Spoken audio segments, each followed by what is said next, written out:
Welcome to Sherlock Mysteries, where every case takes you deeper into suspense, secrets, and thrilling investigations inspired by the world of detectives. If you love solving puzzles and uncovering hidden truths, you're in the right place. Don't forget to subscribe, hit the like button, and tell us in the comments which part of the world you're watching from. We'd love to hear from you. Now, let's start the story. On a rainy morning in late October 1891, I, Dr. John H. Watson, received a strange telegram summoning me back to 221B Baker Street. The message, scrawled in an uneven, hurried hand, contained neither a return address nor a clear sender, but the contents were addressed not to Holmes, as most such mysteries were, but to me. To Dr. Watson, please come immediately. I'm in terrible danger of getting murdered. By the time you read this, I could be dead. Nathaniel Blake. Yours with regret. More than the dramatic tone, the name drew my attention. Nathaniel Blake was not a stranger to me. In reality, I had attended his burial only 10 days earlier. With the telegraph still in my hand, I walked the familiar 17 steps to Holmes's apartments, where I found the detective, as always, a figure of serene indifference to the storms, meteorological or emotional, that raged outside his windows.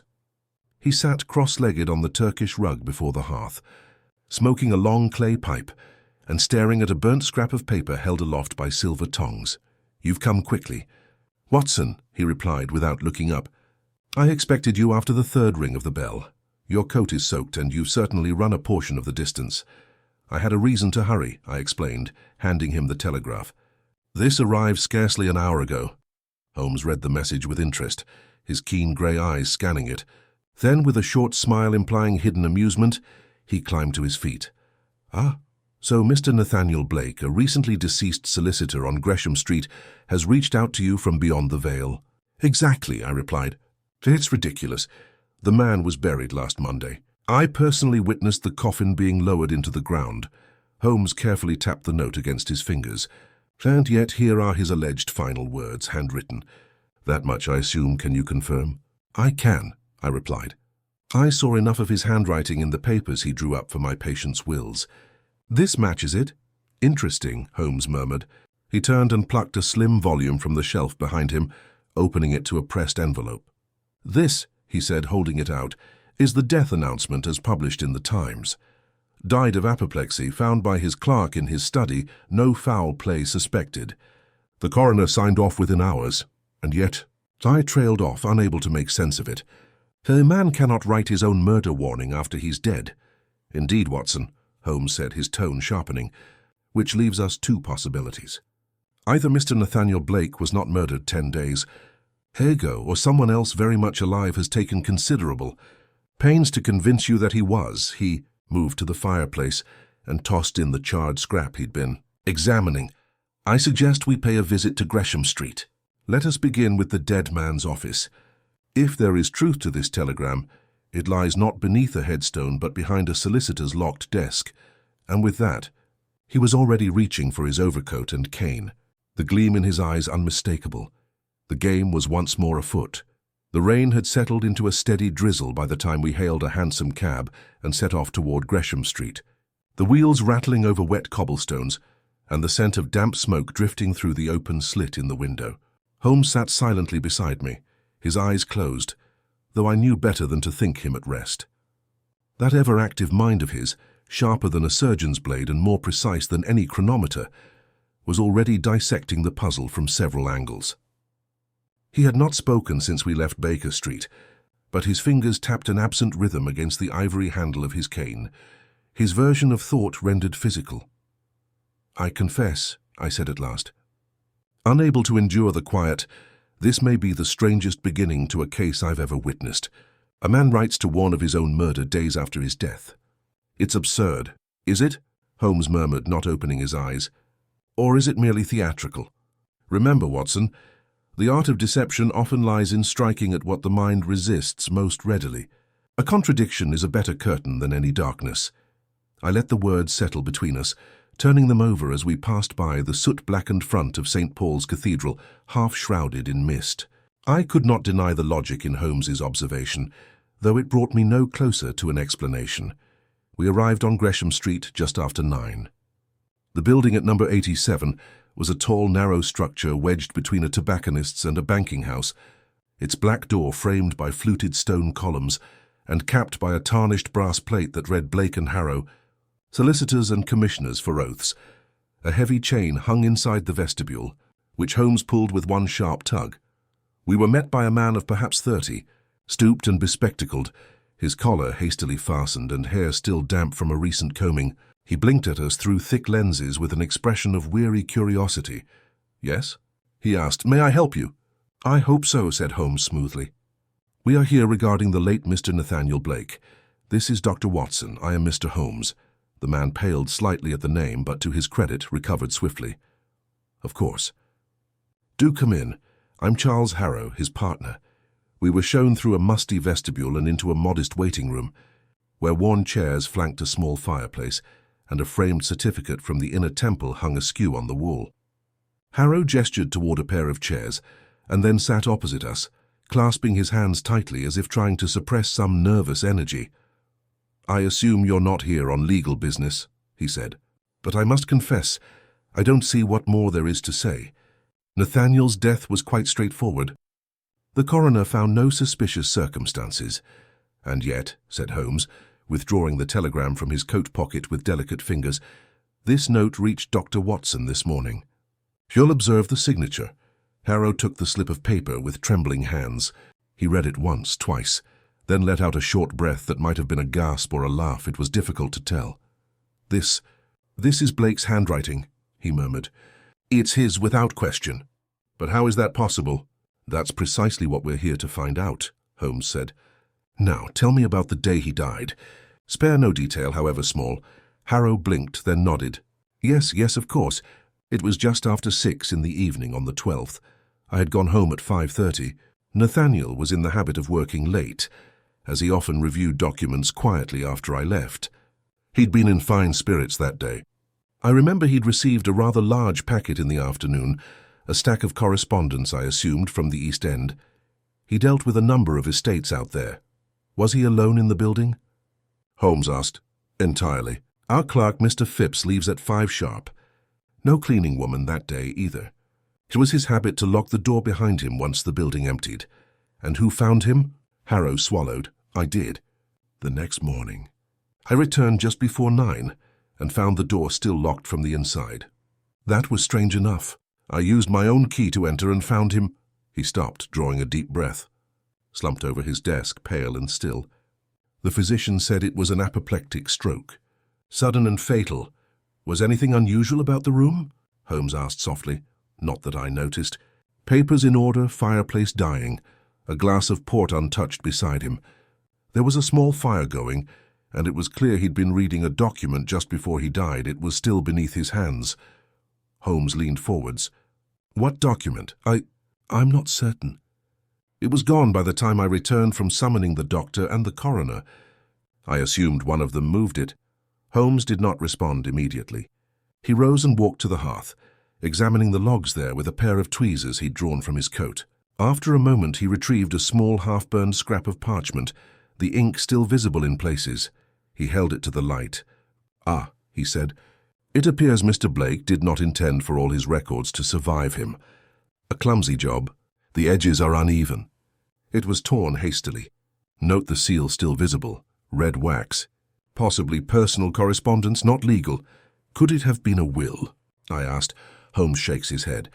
"Too short, and too thin for legal parchment. No, I believe this was a letter. Perhaps the very one that prompted his final hours." Harrow looked perplexed. "But why would he destroy it and then collapse?" "Are you saying someone forced him to?" "I am saying nothing." Yet Holmes turned back toward the door. "I shall need to examine Mr. Blake's personal effects. His ledger, correspondence, and any items recently received by post. Yes, of course. I'll unlock the drawer in his study." Harrow led us down the narrow hallway into a dark panelled room lined with shelves. The desk at the center had been cleared and dusted, but not thoroughly. It retained that faint imprint of habitual use, the shallow indentations of resting wrists, a smudge of ink near the inkwell, and a scratch along the drawer's brass edge that suggested frustration, or perhaps haste. The drawer creaked as it opened. Inside, bundled with twine, were several envelopes, a leather-bound ledger, and a folded parcel stamped with the seal of a small East End post office. Holmes lifted the parcel and inspected the postmark.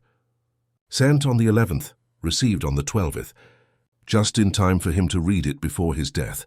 He carefully opened the twine and unwrapped the papers. Inside was a stack of typed sheets that were not signed. The lines were irregular, and the ribbon ink had faded.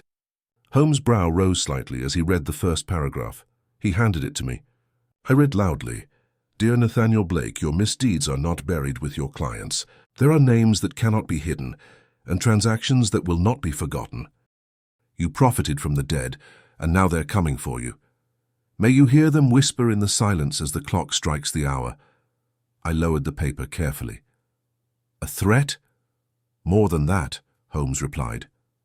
"A reckoning. Blake was being blackmailed, or worse, warned. And now I believe we know exactly what killed him. But the doctors see what they expect," Holmes said abruptly. "We'll soon find out if Mr. Blake died from panic, poison, or something even more purposeful. For the time being, Watson, we need to discover the individual who brought the parcel." "And what if he's vanished?" I questioned. "Then we will dig him up from whatever grave he's hidden behind." Holmes' smile was wan. After all, if Blake could write from the dead, perhaps our culprit prefers to kill from the shadows. The rain had changed to mist as we went back into the street, and Holmes's eyes surveyed the horizon with a hunger I had grown to recognize well. Somewhere in London, a man had signed a death that the world had already mourned, and Sherlock Holmes would not stop until he signed his name again. The mist lingered as we stepped back out onto Gresham Street, curling around our collars like the fingers of an unseen watcher. Holmes paused at the threshold, his eyes narrowing against the grey light, and tucked the threatening letter into his coat. He appeared to be inspired by mystery rather than burdened with it. I'd seen him in a variety of moods, sullen, frantic, even despondent, but there was always a single clarity in his countenance as the shadows lengthened and the facts began to whisper their secrets. We walked silently for a few steps until he quickly turned on his heel and grabbed a passing cab. "To Commercial Street," he told the driver. "The East End post office, nearest Spitalfields." I settled beside him, watching his long fingers press together as if in prayer, though his mind was far from any cathedral. "Are you believe the parcel was posted there in person?" I asked. "I believe it's the only concrete lead we have," Holmes said. "The postmark was precise. The timing is much more significant. Whoever sent that message intended for Blake to read it in his last hours." The style, typed anonymous, prophetic, was intended to be terrifying, and it was successful. But if the man died of fright, Blake was not a man to be rattled easily, Holmes said. He handled estate disputes, last wills, and land entitlements. Those circles were full with secrets, but he thrived there. No, Watson, a stroke is a convenient conclusion, but I believe a hand guided it. Whether by poison, suggestion, or persuasion, some force drove him to that desk to die with that letter in his grasp. "It's the sender I want to meet." The hansom clattered eastward, cutting through London's shrinking streets, where the stone became grimier, the shop signs more weathered, and the people more alert. By the time we reached Commercial Street, the mist had begun to lift, and a dull light burst through, casting pale reflections off the windows of pawnbrokers, tailors, and the narrow-lipped houses of Spitalfields. The East End post office was a squat bricked edifice on the corner of Hanbury Street, its windows covered with coal dust and the faint residue of grease from 1,000 passing palms. Holmes opened the door with a subtle nod, and we entered the dry, paper-scented air of bureaucracy. Behind the counter appeared a matronly clerk, her face severe behind the shadow of her netted hat. She looked up, unsurprised by our arrival, though her eyes stayed on Holmes for longer than usual. "Yes," she replied without emotion. "What can I help you gentlemen with?" Holmes pulled the parcel's outer wrapping from his coat, careful not to expose the contents. "This was posted from here, I assume, on the afternoon of the 12th. I'm looking into a legal concern on behalf of the deceased beneficiary. Do you recall who brought it in?" She gave him a flat glance, then turned to a ledger behind the counter, flicking the pages with businesslike speed. "We do not take names unless they are registered. But yes, typed address, red wax, no return." "I remember it," Holmes's expression intensified. Because? Because the gentleman who brought it in paid with coins, and I had to correct his postage. He used 2 foreign stamps. Foreign? I echoed. She nodded. Austrian, I believe. However, the letter was only delivered locally. I replaced them and charged the remaining sum. He did not argue. He seemed like a kind guy, albeit a little strange. What do you recall of him? Holmes asked, his voice velvety. She squinted and searched her memories. Tall, long face. He was well dressed, but his coat was too heavy for the weather and the occasion. I remember having gloves on. He kept his gaze down. Holmes leaned in gently. Accent? She paused. Yes, foreign. Not powerful, but present. Eastern, perhaps. He simply spoke a few words. Did not meet my sight. Did he say who the letter was for? No. Just laid it down and said, local. Urgent. Then he left. Quick. Holmes stepped away from the counter and I followed him out into the street, the door closing behind us with a sigh of weary hinges. Well? I asked. Holmes cast a glance toward the roofs. An outsider. The origins are likely to be Slavic or Germanic. Intelligent enough to type his message, cautious enough to evade detection but unaware of local postage. That narrows our suspect list significantly. Then he isn't someone from Blake's usual circle.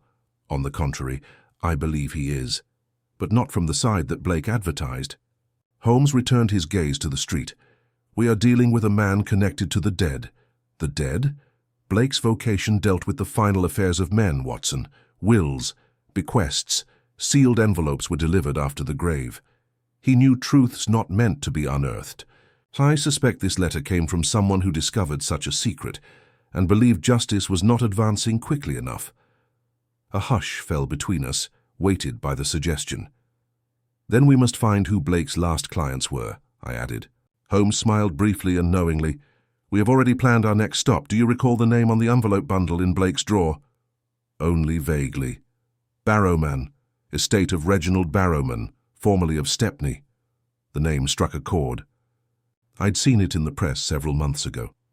Barrowman died unexpectedly at home from what was initially classified as heart failure. There had been speculation, as there often is when the wealthy fall unexpectedly, but no investigation had followed. He died intestate, Holmes added, but a cousin laid claim to a vast inheritance shortly after, a claim I suspect Mr. Blake facilitated. You believe the claim was fraudulent? I suppose they did. Enough to send Blake a death sentence scrawled on borrowed paper. We arrived in Stepney within 1 hour. The property in issue was a decrepit Georgian residence, nestled behind an iron gate that looked more rust than metal. Holmes tapped sharply on the door, which was opened after a time by a maid in a brown outfit with reddened eyes and a terrified manner. Yes, she inquired cautiously. Miss, we are here to speak with Mr. Elliot Barrowman. I'm Mr. Holmes. This is Dr. Watson. The name seemed to drain the little colour she had left. You're too late, she muttered. Holmes straightened. Too late? She moved back from the door. He died, sir. This morning in his chair. Just as the master was. Holmes did not speak for a whole 5 seconds. Then, without asking for permission, he stepped past her and into the hallway. I followed, my pulse racing with the terrifying weight of implication. The drawing room had the obvious pall of a sudden death. A fire had burned out in the grate, and near the hearth sat a stiff figure in a high-backed chair, head cocked at an unusual angle. The eyes stared ahead in glassy silence, and the mouth froze in a half-formed word. A broken teacup sat at his feet. Watson came forward instinctively, inspecting the pulse, the skin, and the clarity of his eyes. Gone, I said. Not for long. I would estimate less than 3 hours. No signs of trauma, no convulsion. Holmes walked around the corpse, his countenance unreadable. He sniffed the air lightly before kneeling near the fallen tea and removing a fragment of porcelain to examine the residue on its lip. Watson, he asked quietly, do you recall what is nearly tasteless, colourless, and fatal in small doses, especially when stirred into something warm? Digitalis, cyanide, hydrocyanic acid, Holmes answered. Although this variation was prepared with extraordinary expertise, I can only detect a faint trace. But Elliot Barrowman, he must have known he was in danger. Unless, Holmes replied, he believed the danger had passed after Blake's death. We both looked at the body's immobility, and the implications swirled. One letter reaches a dead man, Holmes stated softly, and the other reaches someone who hasn't quite died yet. But who sent them, and why? That is the thread we must pull. Then he turned swiftly to the maid, who remained in the hall, white as chalk. "Tell me," he asked, "did anyone come to this house yesterday? Or this morning?" She hesitated, and then nodded. "Yes, sir. A gentleman stopped by. Very polite.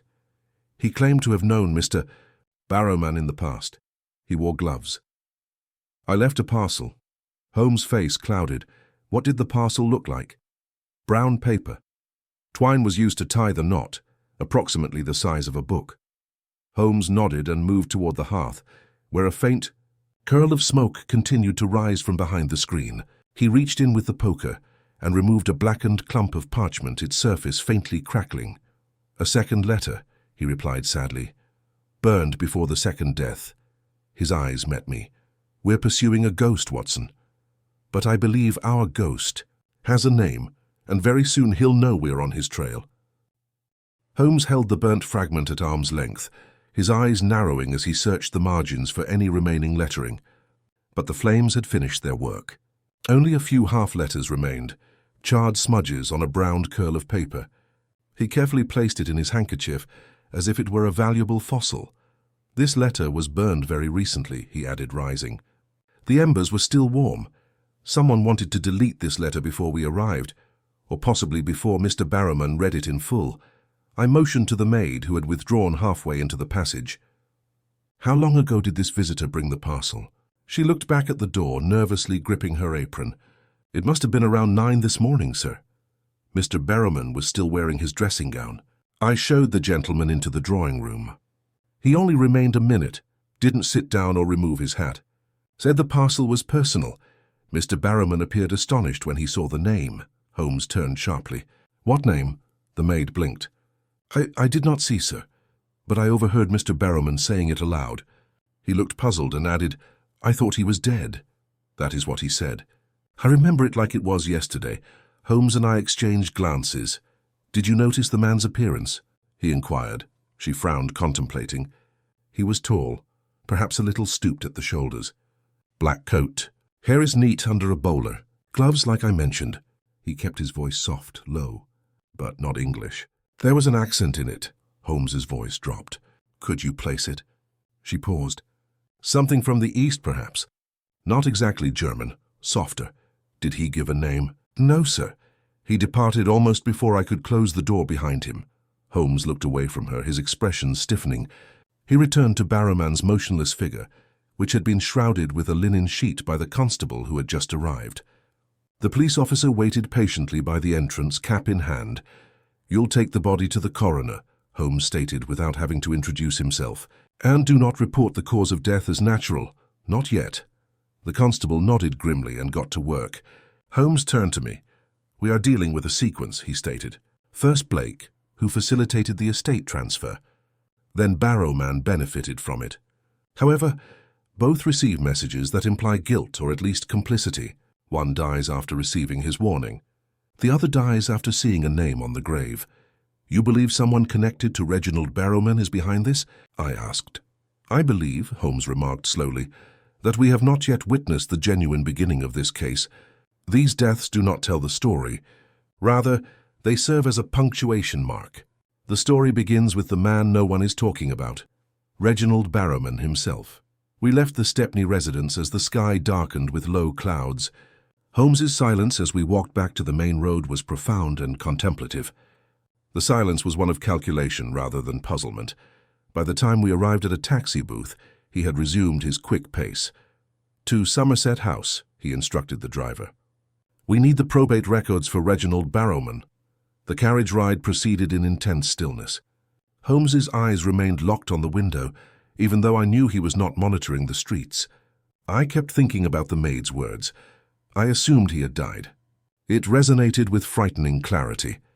At Somerset House, we were admitted to the probate registry, using Holmes's card and a few words from the clerk, who recognized the name and promptly deferred.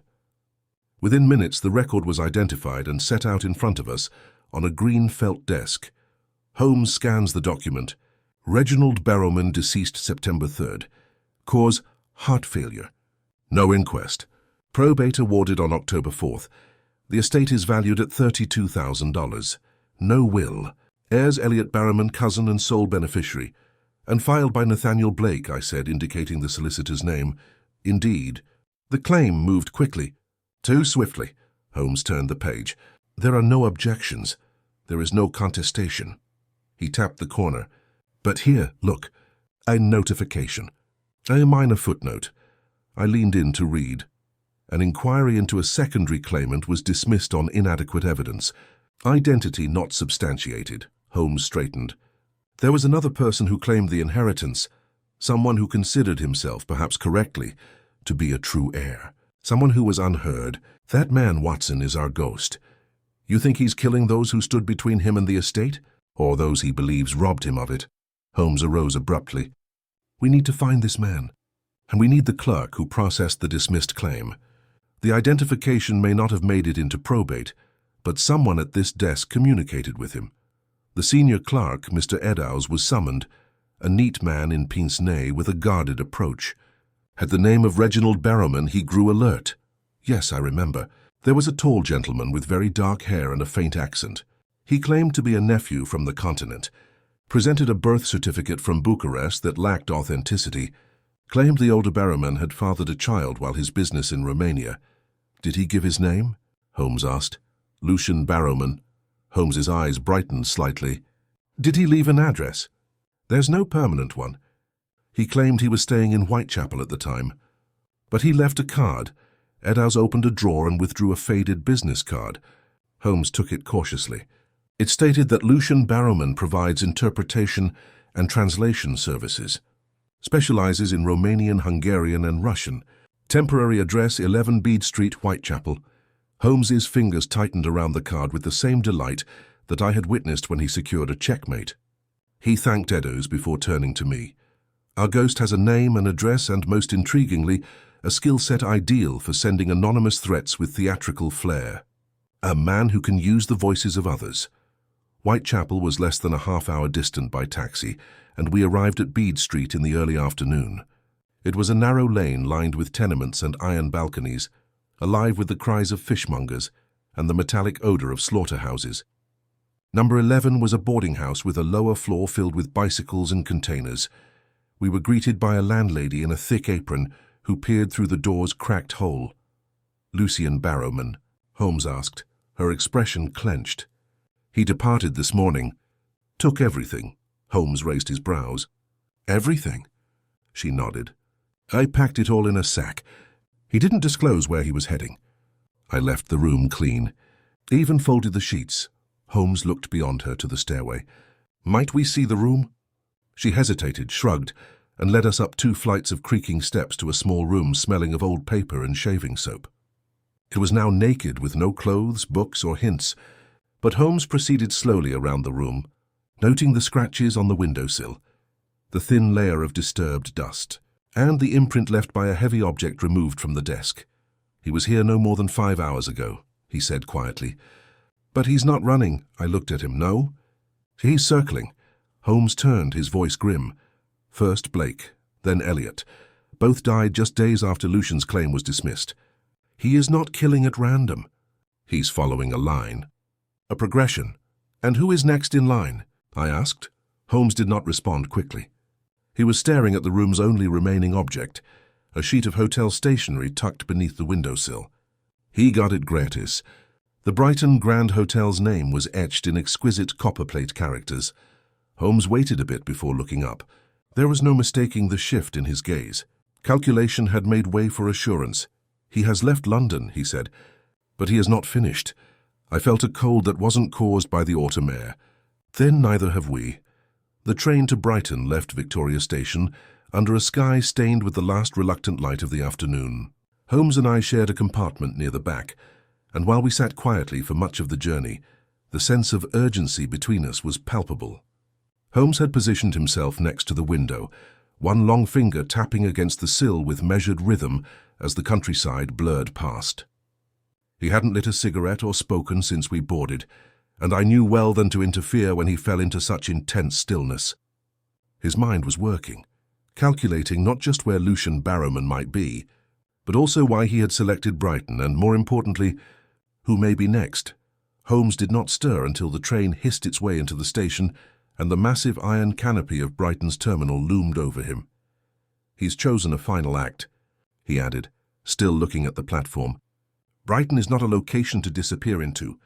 It is a place to announce one's existence. Lucian is no longer simply eliminating those who have obstructed his path to the inheritance. He's about to make a statement." "A public one?" I inquired. Holmes nodded, rising as the train came to a halt. "Possibly. He will seek recognition, but not necessarily under his real identity. And I believe he intends to communicate with the dead once more, in the most theatrical setting he can find." We stepped out into the fading daylight, the salty scent of the sea heavy in the air. The Grand Hotel was only a short carriage ride from the station, with its white facade glowing faintly in the coastal mist, a palace of gaslights and whispers overlooking the grey-green swell of the channel. When we approached the enormous rotating doors, a liveried attendant welcomed us politely, and Holmes instantly requested the register. The concierge handed it over without hesitation, and Holmes scanned the names with practiced efficiency. "There," he replied, tapping a line halfway down. "Room 313, registered 2 days ago. Mr. Lewis Barron. A false name, but take note of the handwriting, Watson." I leaned in. The script was tight, continental, and featured the distinctive curled descender of the Romanian R. Holmes looked up. "We'll need to proceed cautiously. Lucian will be on edge. He has laid a trail, but not for surrender. He wants us to find him, but only under his terms." As we ascended the stairs, Holmes always preferred stairs over lifts, we passed a pair of maids who became quiet as we approached. Holmes paused beside them, offering a faint, reassuring smile. "Forgive the intrusion. I wonder if you've seen the gentleman in room 313 today." One of them, a freckled girl of perhaps 18, nodded. "Yes, sir, just after tea. He left around 5. Said he was going for a walk on the esplanade. Took his coat but not his gloves. Did he seem agitated?" I asked. She paused. "Not agitated, but solemn. Like a man saying goodbye to something." Holmes nodded once and continued up the stairs. At the third-floor landing, he stopped before room 313 and listened. Silence. Then from an inner pocket he produced a small picklock set I had seen him use on more than one occasion. With deft hands and a quiet twist, the door opened. The room was modest but well kept, the curtains drawn, the lamp unlit. The bed was made untouched. On the writing desk sat a small valise open, with its contents arranged in a manner more deliberate than practical. Clothes folded too neatly, papers aligned with the edge. It was the stillness that struck me. This room had the air not of a man living in it, but of a stage set for an exit. Holmes moved to the desk and examined the papers. There were scraps of correspondence in Romanian, a partially written letter in English. I did not mean for blood, only to be seen, and a folded sheet containing names. Blake, Elliot Barrowman, and now beneath them a new entry. Lady Adeline Marbury, Holmes read aloud. I started. "Marbury? The name sounds familiar. She was once engaged to Reginald Barrowman," Holmes said, eyes narrowing. "A connection from decades ago. The papers made much of it at the time." He broke it off suddenly. Some scandal involving land and debt. But she remained unmarried. "And she's here?" "She has a house just outside Brighton," Holmes said. "Preston Fields. It's public record. Then she's the next target." "No." Holmes's voice dropped. "She is the final witness." He turned, already at the door. "We must reach her before Lucian does. If we're fortunate, he's still preparing. He's not a killer by nature. He's a man wounded and desperate. But desperation becomes dangerous when it feels righteous. The carriage ride to Preston Fields took little more than 20 minutes, but each second seemed suspended with tension. The wind had picked up, and the clouds had begun to churn with sea-born fury. The narrow lane to Lady Marbury's home was flanked by sycamores, whose bare branches rattled in the dark, like bones in the grip of winter. The house itself was of red brick, proud but aged, with ivy climbing its east face and a wrought-iron gate that creaked as we passed through. A servant answered our knock, a thin woman with a startled expression and a shawl clutched at her throat. "We must speak with Lady Marbury at once," Holmes said. "It is a matter of urgent protection." The woman hesitated, then ushered us in. We were led through a dim corridor to a drawing room, filled with the perfume of dried lavender and the ticking of a long-case clock. Lady Adeline Marbury rose from her seat with a grace that belied her years. She was tall, elegant, with silver hair pinned in a crown and eyes that had seen too much. "Mr. Holmes," she said without surprise. "I thought you might come." Holmes tilted his head. "You were warned?" "Not directly, but I read the obituary for Elliot Barrowman. I have read 4 such notices in the past 3 weeks, all men who once handled the Barrowman estate in some capacity. I knew it could not be coincidence." Holmes stepped forward. "Do you know Lucien?" She sighed and sat again. "Not by name, but I know the story. Reginald, he had a son, not acknowledged, a mistake from his years abroad. He told me once when we were young and still engaged. He said he'd given the boy's mother money and silence, but I think it haunted him. Reginald had many failings, but he could not bear shame. He thought wealth could erase the past. Did he ever try to reconnect with the child? Not to my knowledge. But I suspect the boy grew up knowing enough to follow the money. And now, with Reginald gone..." We heard the knock at the front door before she finished her sentence. Holmes turned, his voice cutting like a whip. "Keep her in this room. Lock the door behind me. Watson, come." We were down the corridor in 3 strides. The servant had already opened the door. Lucien Barrowman stood on the step, coat damp with sea mist, eyes hollow, but burning with restrained purpose. He blinked at us, not surprised. "I knew you would come," he said. His voice was quiet, measured. "Lucien," Holmes said evenly. "She knows. She remembers." Something flickered in Lucien's face, grief, recognition, uncertainty. Then resolve. "I don't want to harm her," he said, but she let it happen. She understood what they did. The inheritance, the lies, my father's quiet. All those men, Blake and Elliot, they bought their comfort with my name in the dust. "She is not your enemy," Holmes replied gently. "But if you walk through that door with intent, you will become one." Lucien's eyes welled, but he remained motionless. "I only wanted to belong," he explained. "Do not beg. Not to be deleted." Holmes took a step forward. "And you will belong, but not like this. Let her talk. Let the truth speak," Lucien wavered. For a second I assumed he would flee or worse. But he slowly dropped his head. "I have no more letters left," he said quietly. Holmes nodded. "Then let us write the last one together." And then the storm broke, not in violence, but in the peaceful fall of a man who had only ever wished to be noticed.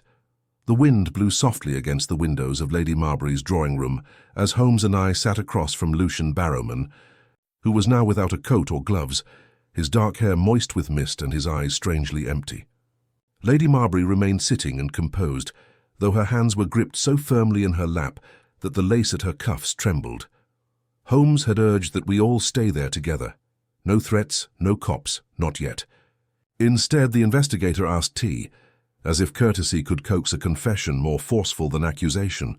Curiously, it appeared to work. Lucien sat without being chased for the first time in possibly years. There are no false names. There are no escaping hotels in the daybreak light. Just the weighty, disconcerting silence of being observed. "I didn't kill Blake," he finally admitted, his voice wan and raspy. "Nor Elliot. I swear it." Holmes's gaze did not leave him. "But you did confront them." Lucien made a single nod. "Yes, I wanted them to feel as I had felt for years.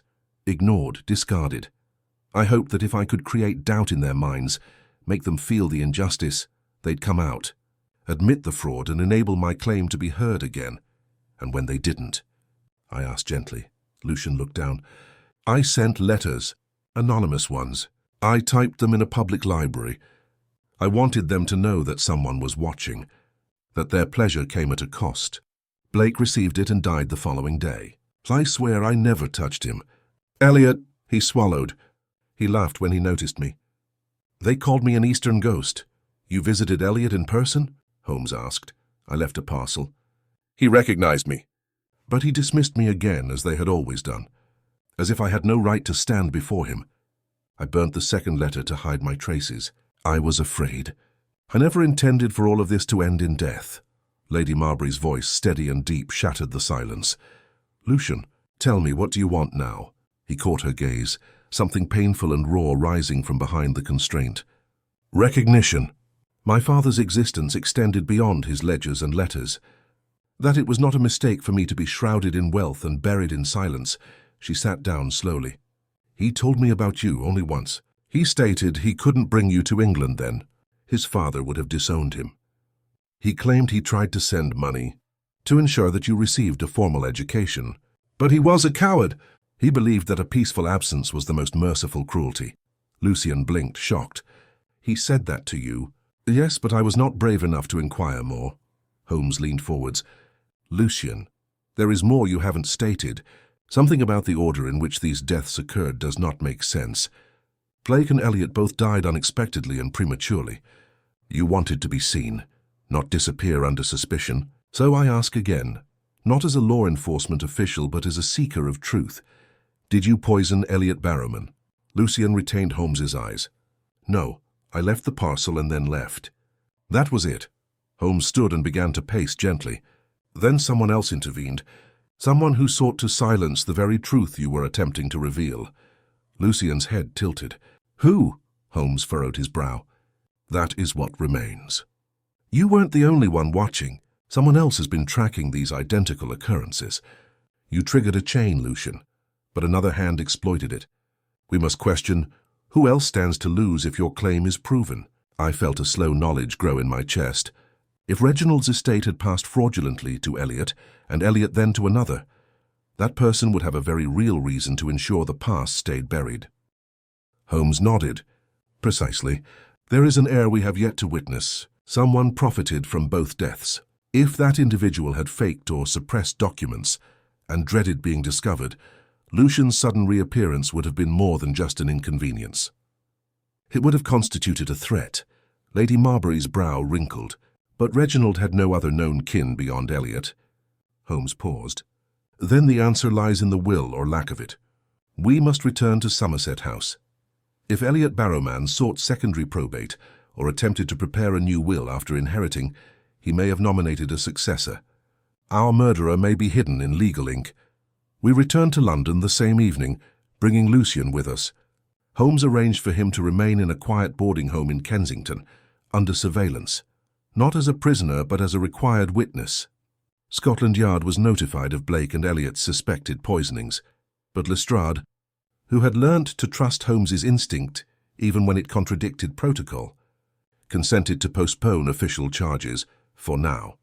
The next morning, we returned to Somerset House, where Holmes requested not only Reginald Barrowman's file, but also Elliot's.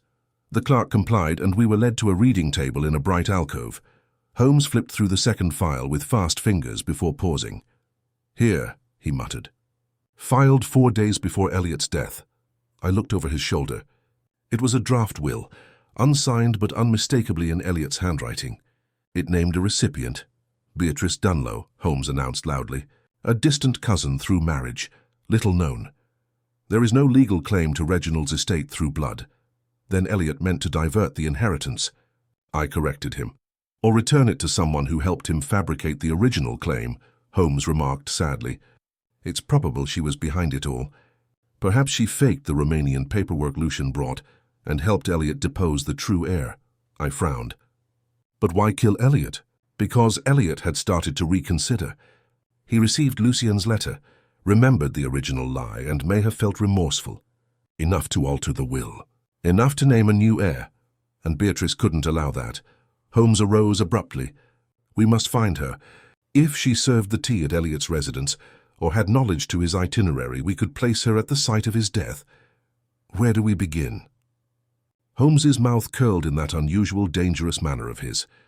"We visit the one man who always knows where society's misfits live, Mr. Langford, the genealogist."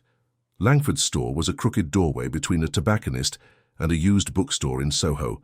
The man himself was stooping, papery, and covered in ink, like an item. However, his records were unsurpassed. Holmes gave us the name and approximate relation, and we had an address in 20 minutes. "Beatrice Dunlow," Holmes said quietly. "Camden Row. Let us see what truth she has kept and what she has eliminated. We headed north as another storm formed over London's skyline. I couldn't shake the feeling that this final step was not the conclusion, but rather the beginning of something bigger, that beneath the labyrinth of inheritance and loss, faded names and created identities, there was one last deceit waiting to be disclosed, and if Holmes' instincts were correct, as they often were, Beatrice Dunlow would hold the final piece of this dark puzzle in her hands. Camden Row was hidden behind Kentish Town's market streets, a stretch of terraced houses that had once been splendid, but were now marked by the steady erosion of time. The rain had returned, a fine needling mist that beaded on Holmes' collar and created a murky shimmer on the cobbles. We were in front of number 18, a modest red brick house with lace curtains drawn tightly behind the lower windows. There was no sign beside the door, nor were there any flower pots to beautify the walk. The house provided nothing of itself, no warmth, no welcome, just stillness. Holmes rapped twice with the back of his knuckles. We waited. Beyond the door there was a faint shuffling, the scrape of a latch, and a brief pause that suggested reluctance. Finally, door opened, and a woman of about 50 stood in the gap, her countenance unreadable. She wore a deep blue dress with a high collar that was too tightly tied at the throat, and her pale hands grabbed the door's edge with intentional care. "Yes?" she said gently. "Miss Dunlow?" Holmes inquired. She tilted her head. "My name is Sherlock Holmes. This is Dr. John Watson. We are looking into the circumstances surrounding the deaths of Mr. Nathaniel Blake and Mr. Elliot Barrowman. We believe you can help." Her eyes moved between us as quickly as a sparrow's. "I know of their passing," she replied, her voice barely above the rain on the steps. "But I had no contact with either man in years." Holmes grinned slightly. "And yet you were recently named in Mr. Barrowman's final will." Her mouth opened briefly in protest, but she quickly closed it again, evidently controlling herself. Then she took a step back and opened the door wider. "Please come in." The interior was as minimalist as the exterior, clean and pristine, but with a preservationist air rather than a comforting one.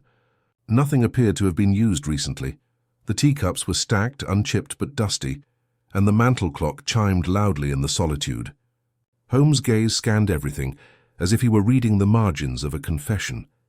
Beatrice Dunlow sat across from us in the parlour, her hands neatly folded on her lap. Holmes remained standing, restless, as if chasing something unseen just out of grasp. "I imagine," she started, "you have questions. I urge that we communicate simply." "Very well," Holmes replied. "You were involved in the processing of Reginald Barrowman's estate." She offered a single nod. "Only in the peripherals. Elliot contacted me for help organizing some documentation, primarily in Romanian. He knew I had spent time in that area. Did you forge the birth certificate that supported Elliot's claim to the estate?" "No," she replied without hesitation. "Elliot showed me that document. I translated it, but the names were already in there. You were not aware that Lucian Barrowman, the true son, had filed a rival claim." She paused. "I knew the name. I didn't think it was legitimate." Holmes' expression clouded. But when Lucian reappeared and Elliot began to reassess the disposal of the estate, he drew out a new will. "You were named the sole heir. I didn't ask to be named," she explained quietly. "Elliot told me it was a gesture of thanks for helping him when others would not." Holmes took a hesitant stride forward. "That is a generous gesture, and a risky one if you were afraid he'd change his mind again." Beatrice's lips stiffened. "I did not poison him. Then where were you on the morning of Elliot's death?" A pause. "Here, can anyone confirm that?" She looked away. "No." Holmes let the silence linger like a blade. Then, unexpectedly, he turned and headed to a small writing desk in the corner. He pulled a sheaf of paper from a drawer that had been left slightly ajar. Neatly packaged and labelled in ink, E. Barrowman. Final draft unsigned. He carefully placed it on the table. "You kept a copy," he explained. "Insurance, perhaps?" Her gaze flicked to the papers, but she did not say anything. Holmes's voice softened, but it didn't get less sharp. "Miss Dunlow, 2 males have died. Their identities are being dragged through the mud. Yet the truth rests here in this calm cottage. You may not have placed poison into Elliot's cup, but you were aware of the scam. You helped him depose a legitimate heir, and when Lucian returned, not as a danger but as a devastated son, you did nothing to correct the past." Beatrice stood slowly, her body quivering slightly. "I did what I thought was right," she explained. "Lucian was a phantom. His documents were questionable, and his story could not be verified. Elliot dreaded scandal. He believed he could settle things quietly. And when he changed his mind? She stared at the wall, her voice faint. I warned him not to. I warned him that it would unravel everything. That the Barrowman name couldn't withstand another scandal. That entrusting the estate to a man no court would acknowledge would only lead to shame. And so he died. Her breath caught. I didn't kill him, Mr. Holmes. But someone did, Holmes added. And you're protecting them. She didn't respond. Instead, she sat down and took out a handkerchief from her sleeve. For a long time, she said nothing. Without raising her eyes, she said, "It was his manservant, Elias. He'd been with Elliot for years. When Lucien returned, Elliot began talking to him about his regrets and setting things right. Elias thought I would be disinherited. That Elliot had been manipulated. He assured me he would take care of it. I had no idea what he meant until it was done. And you said nothing, I said." She shook her head. "I can't. Elias vanished the morning Elliot died. I haven't heard from him since." Holmes turned to me. "It suits. Elias was familiar with family patterns and could slip anything into a morning cup without being noticed. He saw Lucien as a usurper and you as the genuine heir. He acted on his own, but she knew," I replied quietly. "She let it happen." Holmes turned back to Beatrice. "The law may not convict you. However, you will have to answer for the truth. I suggest you surrender the will and every related document to the authorities." She nodded slowly, the weight of silence eventually pressing her shoulders down. Outside, the rain had subsided. Holmes and I walked the long distance back to Camden High Street without speaking. Finally, I asked what had settled in my mind. "What will become of Lucien?" Holmes gave an upward glance. "It depends." "On the court?" "Yes. However, it is more important to consider how the narrative is received by the audience. Blake, Elliot, Beatrice, they created a wall of elegant falsehood. Lucien tore it down with anguish and unwavering dignity. He wanted a name, I explained. Holmes nodded. And now he has one. By the time we arrived at the station, the clouds had split somewhat with the first rays of sunlight catching on the rooftops, as if London had exhaled. The case, while entangled in inheritance, fraud, and death, was never actually about money. It had been about being remembered. Regarding his name was allowed to survive history, and as the train withdrew from the platform, Holmes sat next me, eyes fixed not to the tracks behind, but to the way ahead where truth, albeit delayed, had finally caught up with the living. The train glided smoothly through the city's outskirts, its repetitive clatter on the tracks providing a soft beat beneath our thoughts. Holmes remained immobile, his gloved fingers steepled in front of his face, his eyes half-lidded but far from peaceful. He hadn't spoken since we left Camden, and I recognized his expression. It was a calm that concealed deeper deduction, a stillness wrapped tightly with threads of incomplete logic. Outside the rain-splattered window, the city blurred, chimneys, rooftops, short glimpses of London's melancholy afternoon unfolding in greys and rusts. It appeared like the truth had been revealed. Beatrice Dunlow had spoken. The trail of lies, old, brittle, and long hidden, had finally cracked under the weight of a forgotten name. Despite the apparent resolution, Holmes's calm disturbed me. "You don't believe it's over," I replied finally. He didn't move. "No," I hesitated, then gently asked, "What remains?" His eyes went toward the glass, but not to the view, somewhere beyond it, as if looking back in time. Beatrice gave us a name, Elias. In an act of misplaced devotion, the loyal servant turned poisoner. It brings the story to a close and may even satisfy the law. But there is a fracture in the grain of the tale, Watson. Something is too clean. Too convenient, I frowned. "You believe she lied?" "I believe she bent the truth to shield something more precious than reputation." We passed through a stand of leafless trees before the skyline swallowed the horizon once more. Holmes breathed quietly. "She claimed Elias disappeared on the morning of Elliot's death. No words, no letters, and no signs. But that, you see, is the issue." He turned to me, his voice low and tight with calculation. "Why disappear at all? If Elias acted out of loyalty, believing Elliot had been misled, why not stay? Why not justify his acts as necessary? A servant's silent disappearance without justification or plea implies fear rather than loyalty." "Fear of prosecution?" I offered. "Perhaps. But why commit murder in the first place?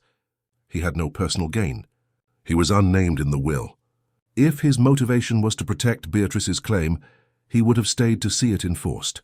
Holmes sat back in his seat, his voice deepening. No, Watson. Elias is either dead, or he never existed, I just stared. Invented? Holmes nodded once, his face gloomy. Ghosts can readily be given names. Beatrice Dunlow has always lived alone. There are no records linking Elias to her household. None of his neighbors mentioned him. His presence was not noted by any of the staff. And observe the unusual grace of the lie. He vanishes just when it is most required, conveying both guilt and resolve. My pulse quickened. Then Beatrice killed Elliot herself. She realized he was rewriting the will. She was afraid of losing her inheritance, not only from herself but also from the narrative she had helped create. Lucian's homecoming upended all she had built, with fake documents and whispered misgivings. She gave Elliot the poison herself, perhaps disguised in routine, and now with his death she creates a final fiction, a phantom servant to take the blame. But why speak to us at all? I asked. Why not remain silent and let suspicion fall elsewhere? Holmes's mouth thinned, because she felt that remaining silent would further implicate her. So she only revealed enough to appear honest. She provided us a key while concealing the genuine door. The train slowed as it approached Victoria Station. Holmes stood swiftly, his gloves already folded into his pocket. We are not returning to Baker Street, he told me. Not yet. I rose and followed him. Where then? To the registration office. If Elias did not exist, there would be no employment records, census entries, or birth certificates.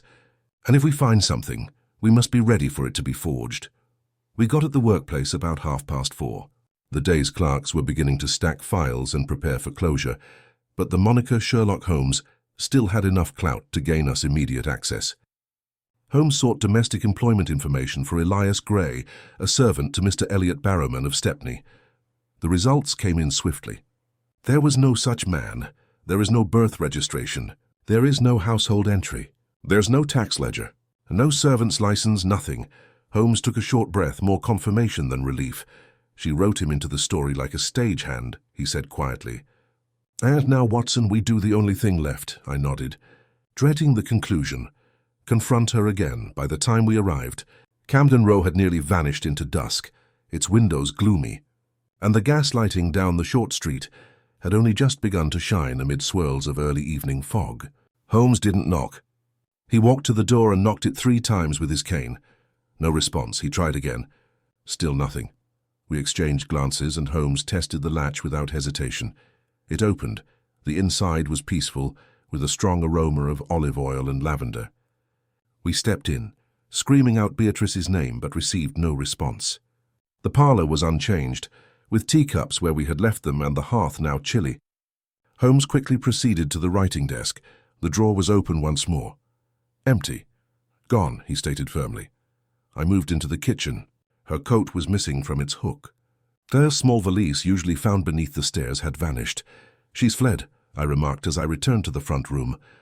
Holmes shakes his head. No, she is moving. She's finishing her exit by burning what remains.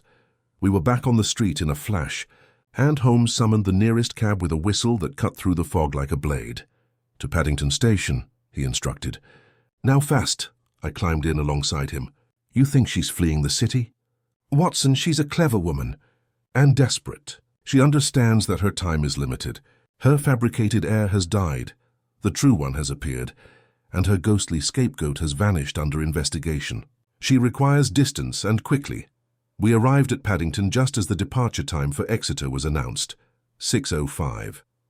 The throng were dense, with cloaks and caps flowing like shadows beneath the great arches. Holmes scanned the queue and motioned me to the southern platform. There, he said.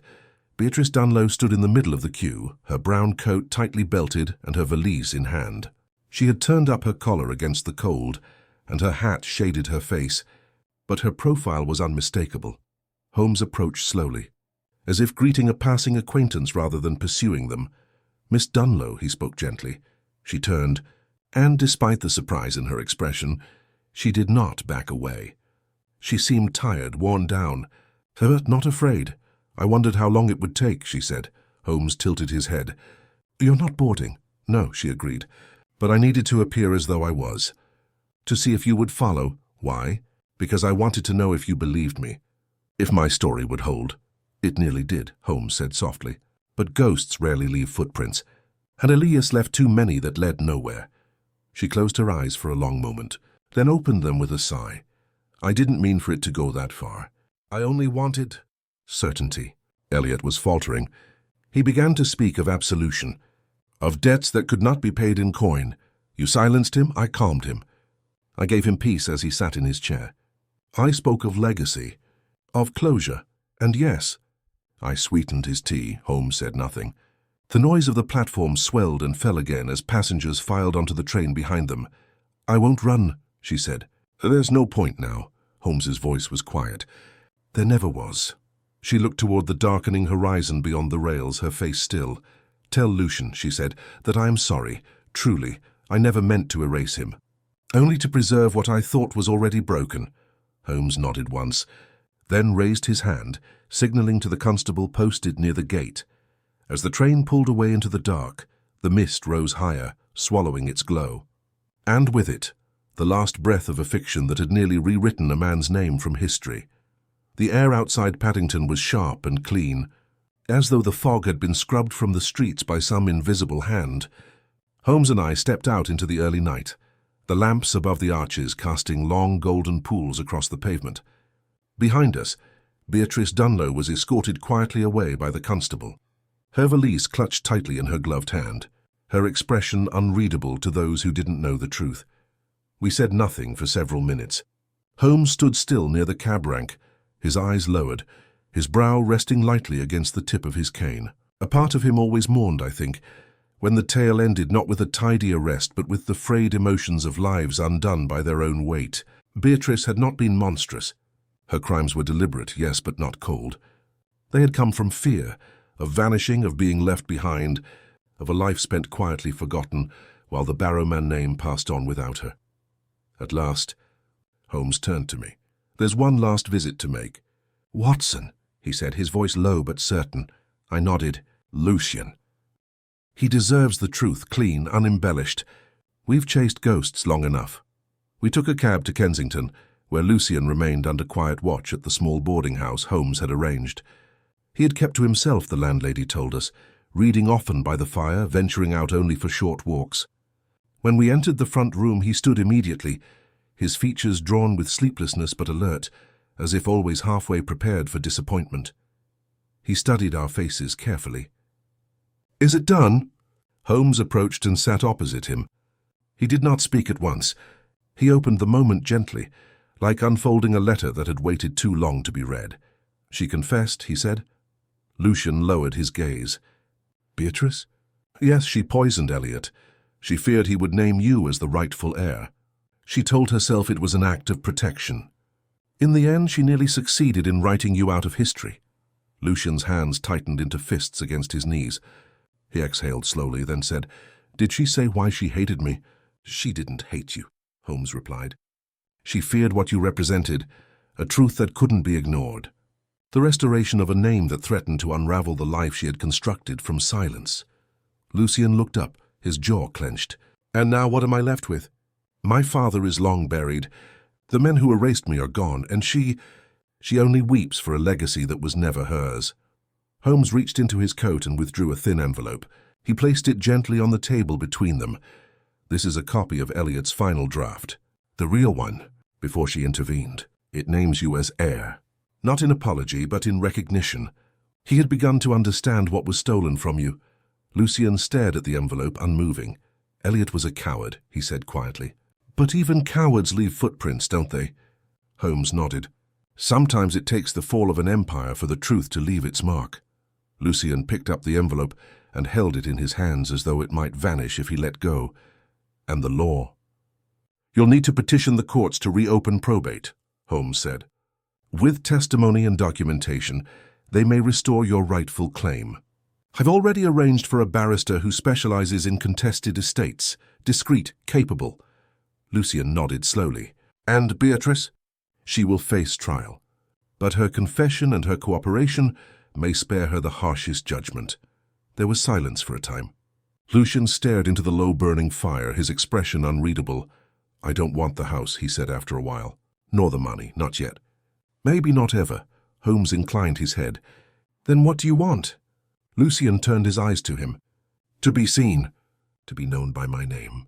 That's all I ever asked." Holmes gave a faint smile, barely more than a flicker. "Then take it. Write it into the world with your own hand." As we left the boarding house, the street outside was hushed and still. Holmes paused on the corner and lit a cigarette, the flame casting brief light against his pale features. He looked far down the road as though glimpsing something none of us yet could. "I sometimes wonder, Watson," he replied, "how many names are buried under writing and silence? How many histories have been rewritten because no one cared enough to question the handwriting?" I fell into step beside him. "Too many, I suppose." He did not respond, but I could see the shape of the case forming in his head. It had started with a letter from the dead and turned into something spectacular, but behind it was a much quieter story, a boy forgotten, a woman terrified, a solicitor hushed by shame, and a series of lies that snapped only when viewed through the piercing eye of truth. Mrs. Hudson greeted us on Baker Street with a pot of fresh tea already waiting. Holmes removed his coat and sat down in his chair without incident, indicating that the weight of the previous several days remained with him. I sat opposite him, and for a long time we didn't say anything. The fire crackled quietly, the tea steamed between us, and the clock above the mantel told time in the language that only stillness understands. Finally, Holmes spoke, not to me but to the entire audience, as if recording the last line in a memory ledger. "Watson, do you recall what Reginald Barrowman's obituary said?" I reflected. "Something like, 'He leaves behind no immediate heirs, but a legacy of distinguished service and private generosity.'" Holmes made a quiet laugh. "Indeed, no heirs. However, one person survived, and his main request was for recognition rather than legacy." I set down my cup. "And now he has both." Holmes peered out the window. The fog was back, curling across the glass like breath. "No," he replied gently. "Now he has the chance to choose what his story will become." That night I didn't write in my journal. I realized I didn't need to. The case had left an indelible impression on my mind, which no amount of ink could erase. It had been different from our typical pursuits. No master criminals, jewel thieves, or disappearing trains. Just a tangle of quiet and lost names and the sweet, relentless voice of a man who refused to be forgotten. And somehow, in the silence of that long day's closing, it felt the most human enigma of them all. 2 mornings later, I was awakened by Holmes's pacing. I discovered him in the living room, his dressing gown carelessly thrown around him, his violin unattended in its corner, and a letter held in his right hand like a verdict yet to be rendered. Despite the temperature, the windows remained open, and the dreary London air crept inside, moving the curtains like an unsettled ghost. He did not glance up when I entered. "You've read it," he replied simply. I blinked away the last dregs of sleep. "Read what?" He simply stretched the envelope. I grabbed it and opened the folded sheet inside. The penmanship was bold and deliberate. Lucian's. "Dear Mr. Holmes, I am leaving London today, not to escape, but to begin. There is nothing for me in the courts or estates, at least not yet. I plan to return to Bucharest, the town where my mother lived. There are records I must confront, faces I must learn, and names that no one has documented. When I return, I will carry both Barrowman's and my own names, not as weapons or inheritance, but as the truth.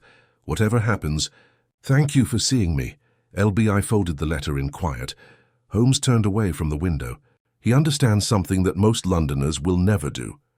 That a name has more significance when it is chosen rather than inherited. "And you believe he'll come back?"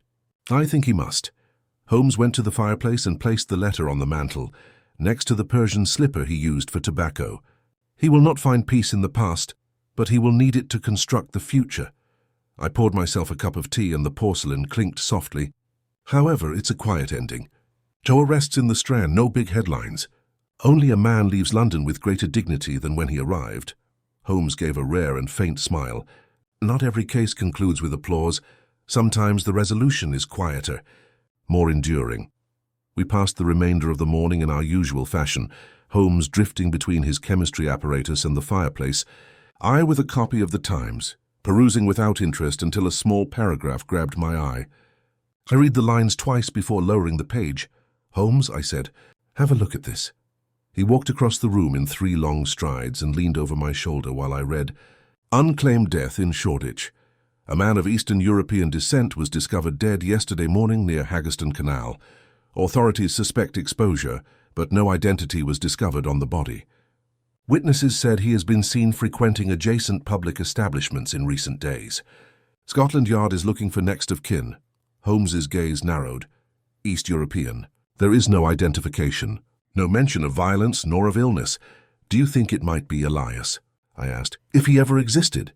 Holmes had already reached for his coat. "If Beatrice invented him, the matter is closed.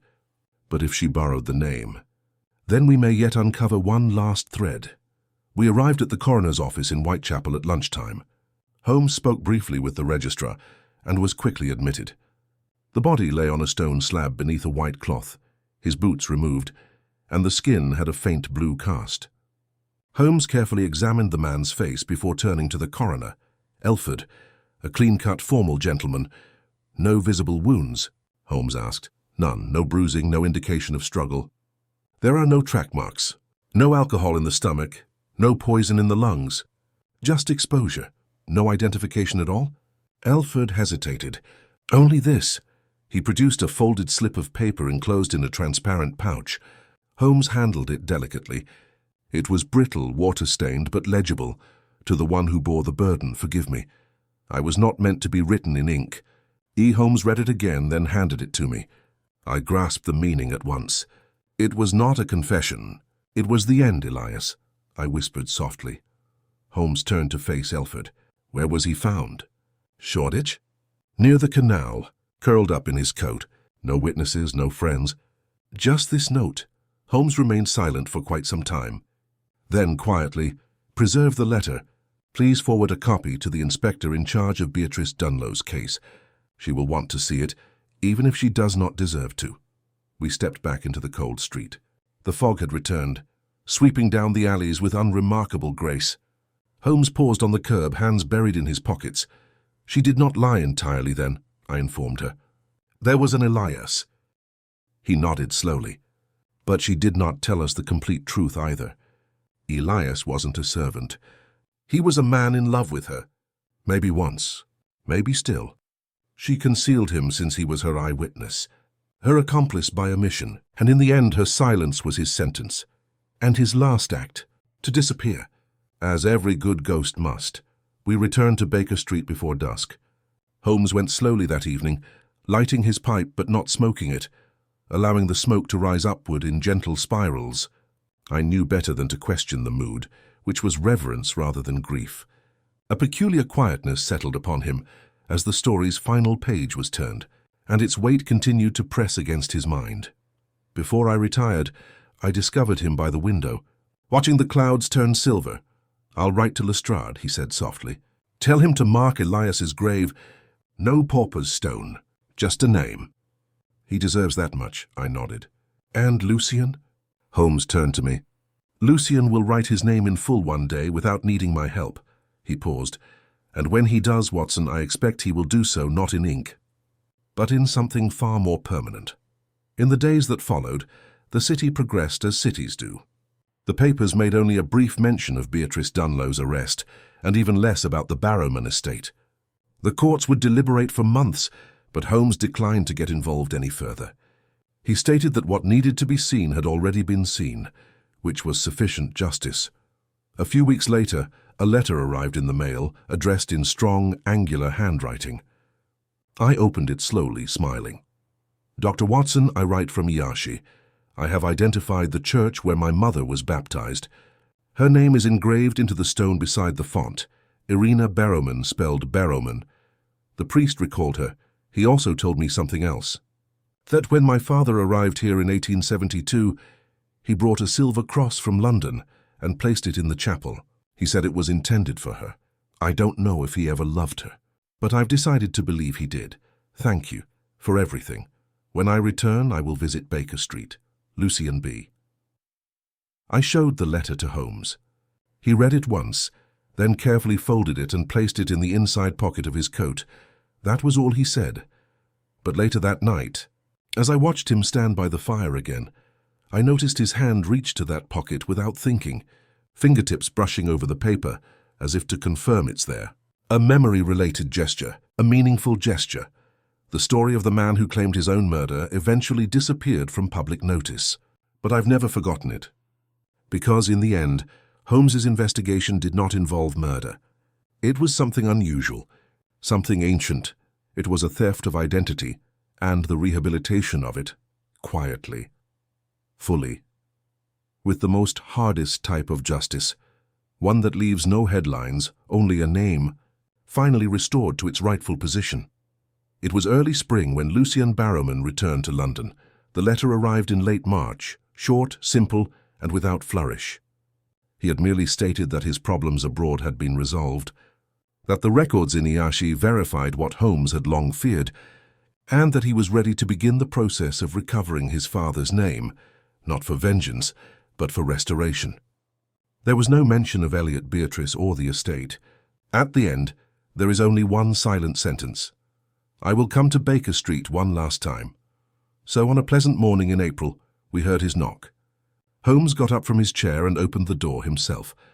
Lucien stood at the threshold, his figure leaner, his coat dusty from travel, but his eyes were clearer, no longer searching, no longer shadowed. He had a firmness about him that hadn't been there before. He carried nothing but a folded document under his arm. I've filed the petition, he explained, with the courts. The estate will be investigated again, not because it is valuable, but because of what was taken. Holmes motioned for him to sit, and Lucien took the chair opposite the hearth. I served tea as Holmes looked at the folded paper Lucien had brought. It was a notarized request, formal and legal, but the phrasing conveyed honesty rather than rage or entitlement. You have every legal right now, Holmes explained. The draft Elliot created, the proof we gathered, it's sufficient. Even without Beatrice's full confession, the court will have little choice but to admit the deception. Lucien nodded. That's not the part I feared, no? I asked. He stared at me and then at Holmes. I was concerned about what it would mean to be seen, to live in the open bearing his name. Holmes observed him quietly. And now? Now I know what to do with it. He stood and extended his hand to Holmes. Thank you for not letting my tale become another obituary. Holmes shook it. I gave it meaning. I just turned over the stones. Lucien left shortly after, strolling along Baker Street with his head held high and not looking behind him. We lingered in the window for a bit after he left, Holmes quietly smoking and I sipping the rest of my tea. There was a sense of completion in the air rather than an end. He will do well, I finally said. Holmes nodded. Names are fragile, Watson. They could be buried, forged, even sold. But when they are reclaimed honestly and humbly, they become the most valuable currency a man owns. And Beatrice? She is awaiting trial. Her lawyers are claiming diminished responsibility, citing grief and fear. They may succeed in reducing the punishment, but not the weight of her actions. And Elias, a name borrowed, as man forgotten, but no longer faceless. That night I wrote the final line of my notes on the case, though I hesitated before putting pen to paper. I knew it would never be one of the great public cases of Holmes's career. There were no daring chases, no notorious criminals, no jewels or royal entanglements. And yet, it was perhaps one of the most human cases we had ever encountered. A man predicted his own murder, but it was not a prophecy. It was a protest, a plea not to be erased, and through Holmes's tireless mind and the weight of quiet truth that man had been restored, not with ceremony, but with understanding. As I laid down my pen, Holmes spoke from across the room, not looking up from his chair. Watson, he said, I hope should anyone ever misplace me in the record, you'll have the courtesy to write me back in. I smiled. Always, Holmes, and the fire crackled quietly on as the evening deepened. London vast and sprawling outside our window, filled with names waiting to be remembered.